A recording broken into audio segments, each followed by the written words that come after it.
Les vraies voix Sud Radio, 17h-19h, Philippe Rossi. Les vraies voix sur Sud Radio, fait Françoise Degois ce soir, Philippe Bilger, Philippe David. On poursuit tous ensemble le tour de table de l'actualité. Avec donc les stations de ski. Alors les remontées mécaniques qui sont fermées depuis Noël, elles le resteront en février, vous l'avez compris, alors que les vacances de février représentent 40% du chiffre d'affaires. Bonsoir Eric Becker. Bonsoir. Bonsoir à vous, vous êtes secrétaire fédéral Force ouvrière transport et logistique, en charge donc des remontées mécaniques et des saisonniers. Lundi prochain, et pour protester contre la fermeture des remontées mécaniques, vous appelez donc à un blocage routier dans le sens tunnel du Fréjus vers Modane. Le mot d'ordre donc c'est laissez-nous travailler. Eric Becker, est-ce que vous pouvez nous expliquer concrètement à quel impact va avoir la fermeture des remontées en février évidemment, et puis en été aussi, puisqu'on a bien compris que ce serait une année blanche, une saison blanche. Ça a été largement, je pense, discuté et présenté. C'est une catastrophe économique. C'est un cataclysme qui nous arrive parce qu'en fin de compte, tous ces salariés qui auraient dû travailler, qui se retrouvent pour certains sans aucun revenu, pour d'autres avec une activité partielle dont ils se seraient certainement bien passés, sans aucune garantie de durée, parce qu'en fin de compte, pour l'instant, on n'a aucun texte officiel qui nous permette d'être certains d'avoir cette garantie jusqu'à la fin prévue des stations de saison. Ensuite, vous avez tous les salariés d'été, les permanents, dont quelque part le travail est compromis. Donc, que vont-ils devenir? Comment est-ce qu'ils vont être indemnisés? Est-ce que l'État va continuer de subvenir, on va dire, aux besoins de la même manière sur les mêmes taux d'indemnisation? On n'en sait rien, on n'a aucune garantie. J'étais en ligne tout à l'heure avec le ministère du Travail qui, bien évidemment, nous garantit verbalement que ça sera maintenu, mais ce n'est que du verbal. Et quand on a vu comment a été appliquée l'aide exceptionnelle de 900 € qui aurait dû l'être à partir du mois de novembre et qui ne sera payé que courant février, ça veut dire que on vous promet, mais vous mangerez demain, quoi. Donc là-dessus, je pense qu'il fallait vraiment qu'on mette quelque part une action forte en place. Ce blocage du tunnel du Fréjus dans les deux sens, puisqu'on va bloquer carrément la route, je pense qu'il aura un impact économique, c'est ce que nous cherchons. Très peu sur, en fin de compte, les salariés, puisque très peu de personnes traversent professionnellement le Fréjus. Or, camion, c'est le but. Ensuite, c'est de montrer quelque part à l'exécutif que tous ceux qui habituellement n'entendent pas, c'est-à-dire tous les saisonniers, hôtels, cafés, restauration, qui eux sont les grands oubliés de ces mesures, eux seront présents pour s'exprimer. Ouais. Surtout que le ministère du Travail vous avait dit au mois de novembre, enfin novembre plutôt, embaucher des saisonniers. Il vous avait encouragé. Embaucher, oui, ça a été dit, mais seulement le problème, c'est dans quelles conditions. Quand on voit que certains employeurs n'ont toujours pas touché des indemnités qu'ils auraient dû percevoir là au mois de décembre, au mois de janvier. Pour preuve, j'ai eu très récemment la DRH d'un gros groupe de remontées mécaniques qui me disait à ce jour, on n'a rien perçu. Donc, au vu, on va dire, des expériences des autres, il est bien évident que les petits employeurs n'ont pas fait bénéficier leurs salariés de l'activité partielle. Et ça, en grosse majorité.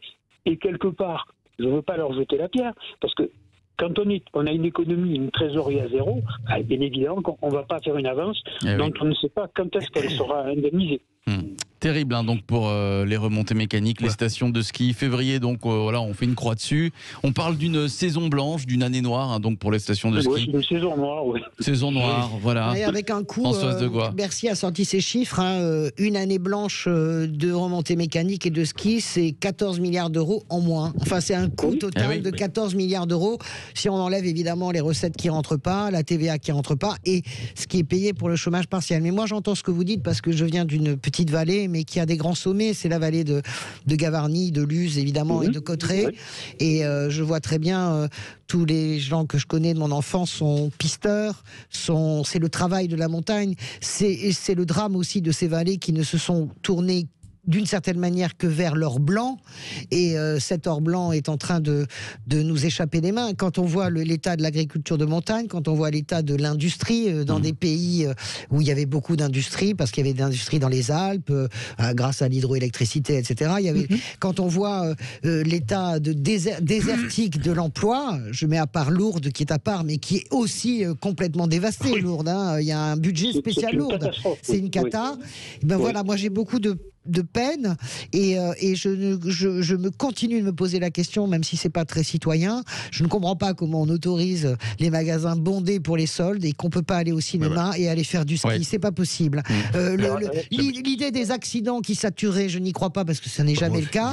Et l'idée de l'angoisse de qu'est-ce qu'on fait à 17h, de toute façon, on est tous à 18h ensemble, donc on se mélange tous à la maison. On se mélange tous à la maison, on bouffe autour de la table avec le Covid. Donc je ne comprends pas. Mais vous savez, on a eu un double discours en fin de compte de la part du ministère. C'est qu'initialement on nous disait propagation du virus.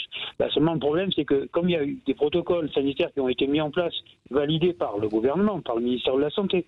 Donc en fin de compte, on est arrivé, je suis arrivé puisque j'étais en direct, à bloquer un petit peu cette argumentation-là.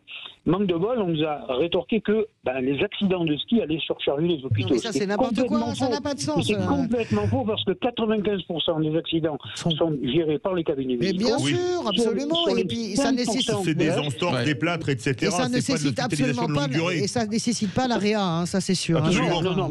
Sauf cas exceptionnel où on se prend un arbre ou un pylône, mais là c'est très rare. Non, alors, il y a 1% de cas qui nécessitent effectivement une hospitalisation. Les autres, bien évidemment, quelquefois sont refoulés par les cabinets médicaux parce qu'ils sont surchargés de grippe. Il n'y en a pas de grippe cette année.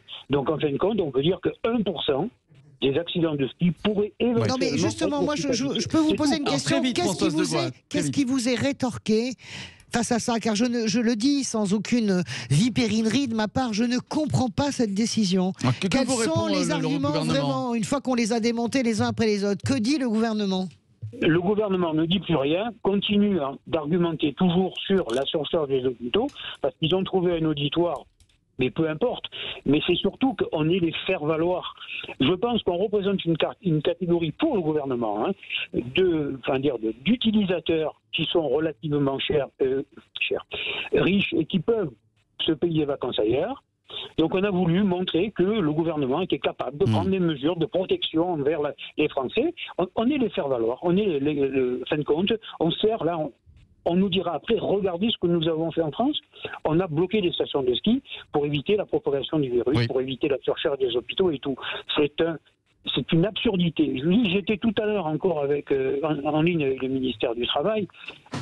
Si c'est pour avoir des réunions au cours desquelles on ne fait que présenter ce qu'on envisagerait de mettre en place pour sauver un petit peu les salariés, particulièrement hôtellerie, café, restauration, qui sont dans une détresse absolue, parce que certains n'ont plus rien, sont obligés de vendre des objets personnels pour subsister. C'est lamentable qu'en France, à l'heure actuelle, des gens qui ne demandent qu'à travailler, on ne les aide pas plus que ça, c'est scandaleux. Et on en arrive effectivement à avoir des gens qui se mobilisent, comme ça va être le cas le 1er février, alors qu'ils ne l'auraient jamais fait. Voilà, donc lundi prochain, Eric Becker, lundi 1er février, vous appelez donc à un blocage routier dans le sens tunnel du Fréjus vers Modarn avec le mot d'ordre « Laissez-nous travailler ». Merci à vous, Eric Becker, merci pour votre témoignage. Je ne vous ai pas entendu, Philippe Bilger, mais c'est pas grave, je vous donnerai la parole 2 fois plus dans quelques minutes. Non, mais surtout pas. J'ai pu entendre un petit peu Monsieur Becker. Bon, très bien. Allez, dans un instant, c'est le grand débat des vraies voix. Dans quelques minutes maintenant, mineurs délinquants, les parents ont-ils une part de responsabilité? C'est ce qu'a dit en tout cas hier le ministre de l'Intérieur, Gérald Darmanin.